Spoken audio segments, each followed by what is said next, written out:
Ja, hallo Leute, willkommen bei Bushcraft and Nature. Heute geht es mal um das Thema Lanyard. Ein Lanyard wird oft unterschätzt. Viele nehmen das als Deko fürs Messer oder zum Aufhängen. Dafür ist es auch praktisch, aber es hat auch noch einen tieferen Grund. Tatsächlich hat das Lanyard, auch Fangriemen genannt, jedoch vor allem praktische und sicherheitsrelevante Funktionen. Wie im Titel schon erwähnt, kommt es allerdings auf die richtige Länge an. Ein häufiger Anfängerfehler sind zu lange Lanyards. Sie schwingen hin und her, kommen häufig an die Klinge, schaben durch, bleiben überall an der Ausrüstung hängen oder beim Laufen bleibt ihr damit an Ästen hängen. Ich habe mal eine Grafik erstellt.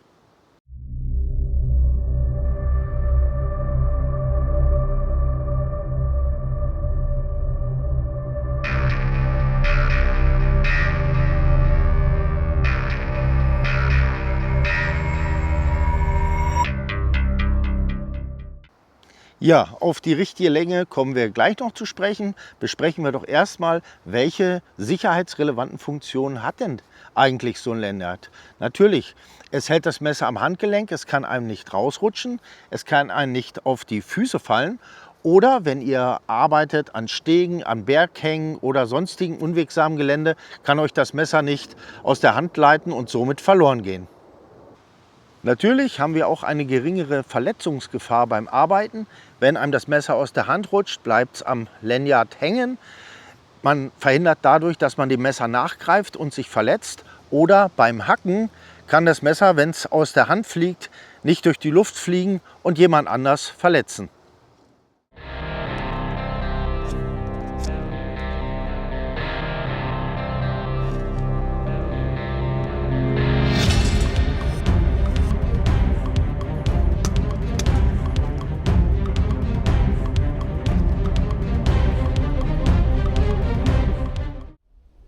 Ja, wie ihr in den Beispielen gesehen habt, erhöht das Lanyard die Sicherheit um einiges.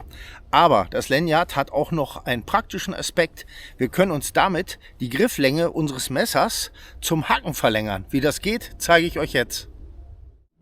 Um euch das zu zeigen, muss ich erstmal zeigen, wie man das Lanyard eigentlich wirklich richtig benutzt. Man legt es hier um den Daumen, dann geht man hinten über den Handrücken hier vor. Und dann kann man das Messer so greifen. Das heißt, jetzt seht ihr hier schon die Sperre. Jetzt kann euch das Messer halt nicht mehr aus der Hand rutschen. Das Lanyard sollte nicht zu lose sein, sonst rutscht ihr trotzdem raus. Also das Messer rutscht so weit raus, dass es dann abklappen kann und ihr könnt euch trotzdem verletzen. Also es muss so sein, dass das Messer hier zumindest am letzten Punkt steckt. Und das hat gleich noch den Vorteil, wie wir hier an dem Griff sehen. Ich kann jetzt hier das Messer hinten anfassen und kann so hacken und habe das Messer fest in der Hand. Das heißt, das ist wie eine Griffverlängerung. Ihr verlängert den Hebel und könnt dadurch mit dem kürzeren Messern hier sehr gut hacken.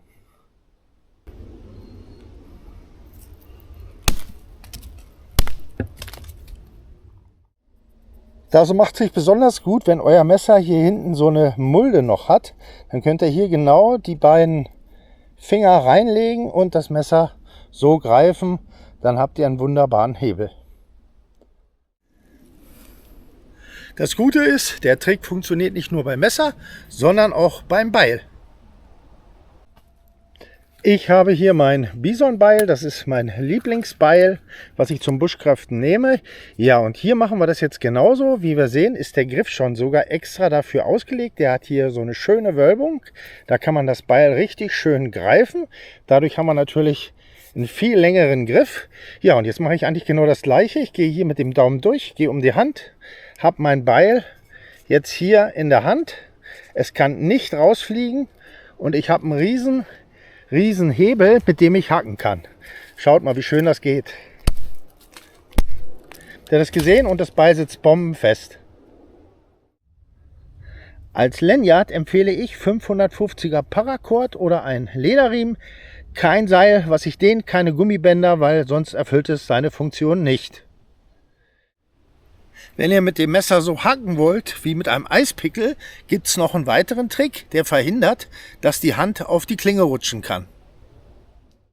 Wollen wir das Lanyard für den Eispickelgriff benutzen, gehe ich hier einfach mit dem Zeigefinger durch, für die Schnur hinter den Fingern durch und gehe dann so zum Messer. Wie ihr seht, habe ich dann hier schon den Stopp.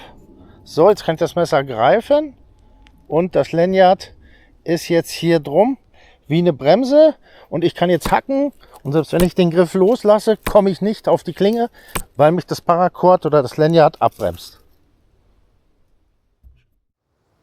Bei Regen, Schnee oder nassen Händen verbessert ein Fangriemen zusätzlich die Kontrolle. Auch Handschuhe können den Grip vermindern, hier hilft der Fangriemen zusätzlich.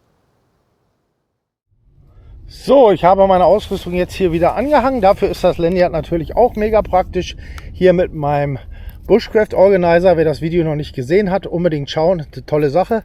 Ja, da könnt ihr das dann einfach hier einhängen und schon hängt euer Werkzeug hier, mein Beil, mein Messer.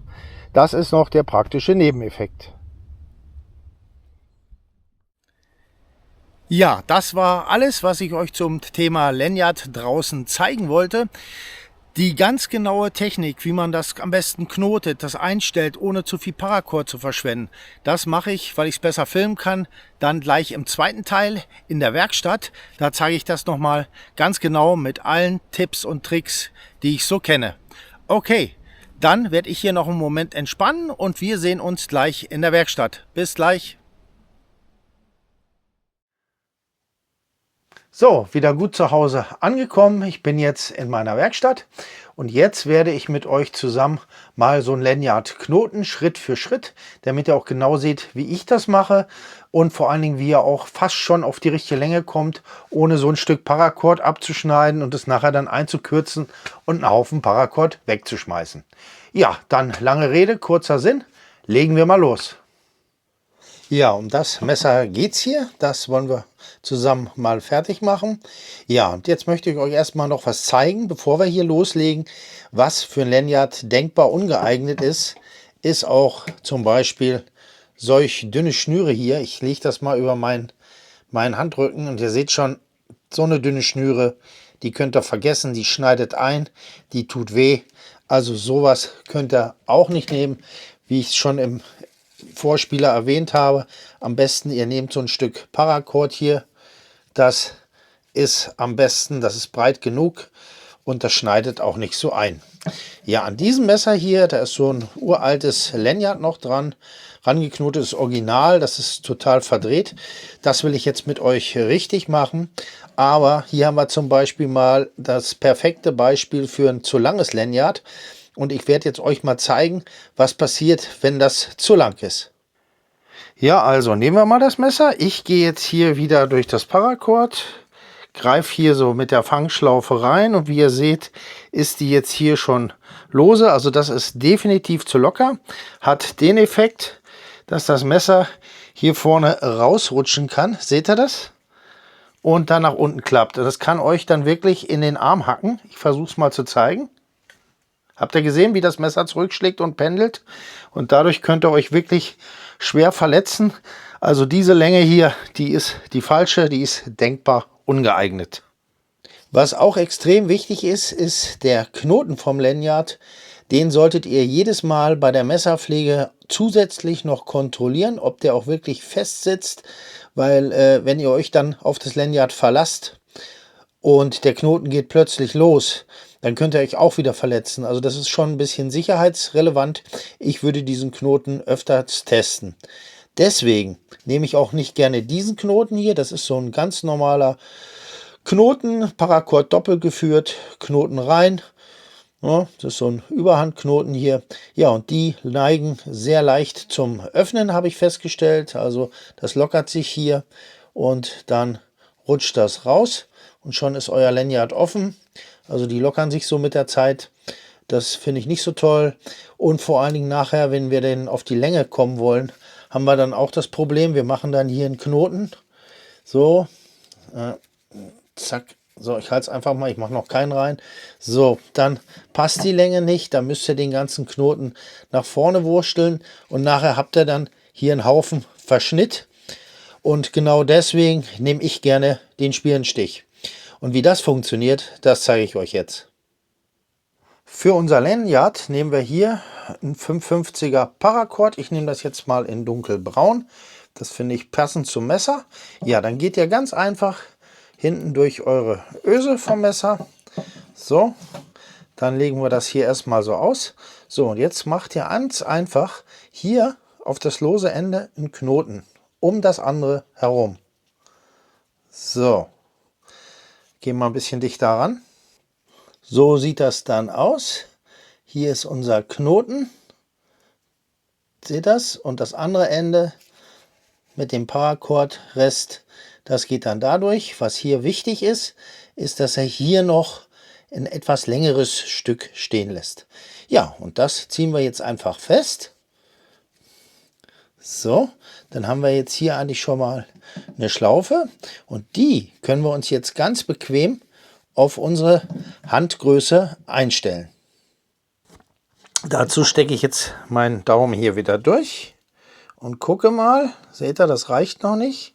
Jetzt kann ich hier ein bisschen nachgeben und kann mir jetzt Stück für Stück die Länge einstellen, die ich brauche.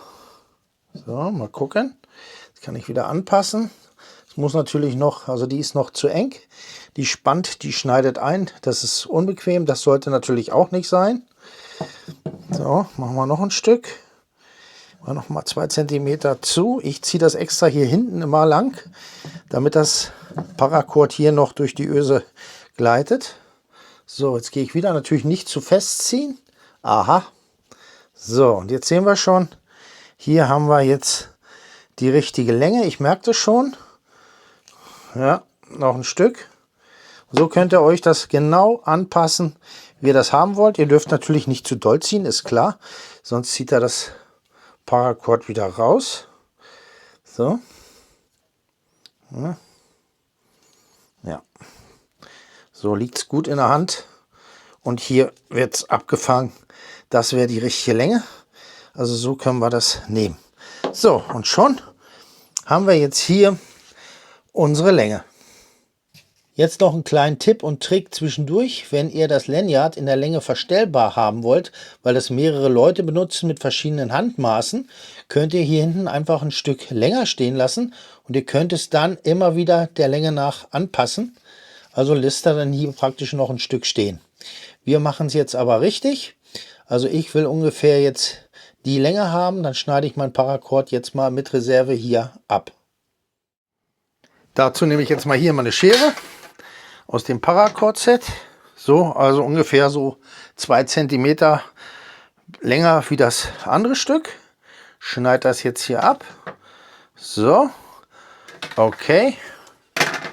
So, und jetzt müssen wir eigentlich nur noch den Spielenstich fertig knoten und schon ist das Lanyard fertig. So sieht das jetzt aus. Hier ist unser abgeschnittenes Ende. Hier ist schon der erste Knoten, den wir gemacht haben, der einfach hier um dieses Ende herum geht. Und das gleiche machen wir jetzt im Endeffekt nochmal hier.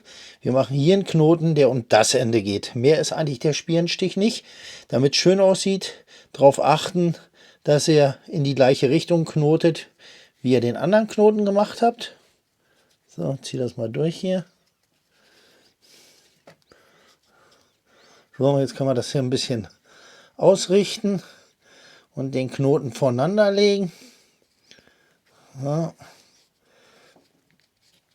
So, und schon ist der Knoten fertig. Ist also keine Hexerei. So, jetzt noch mal ein letzter Test. Schauen wir mal, ob es passt. Ja, das Messer liegt in der Hand, ohne dass das Lanyard groß einschneidet. Will ich hier ans Ende gehen, komme ich auch wieder hin zum Hacken. Also die Länge ist jetzt genau perfekt. Jetzt müssen wir nur noch das Ende hier verschmelzen. Ich schneide noch die anderen Fasern hier ab, die noch so rumhängen. So.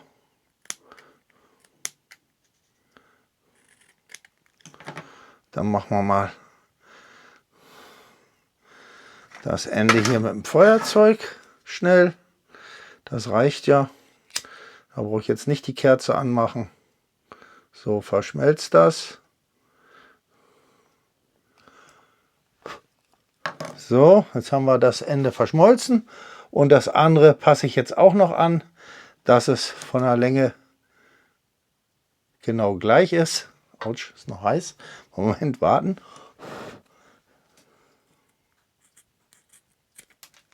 So. Und jetzt machen wir das andere Ende auch noch.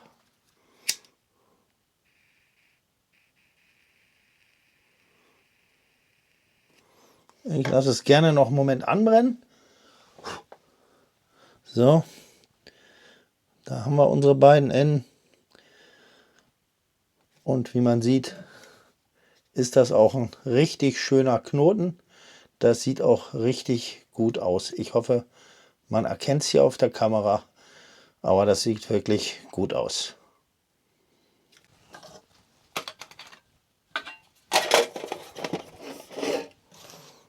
So, und fertig ist unser Messer mit dem Lanyard. Ja, nun ist das Messer fertig, sitzt perfekt an die Hand angepasst.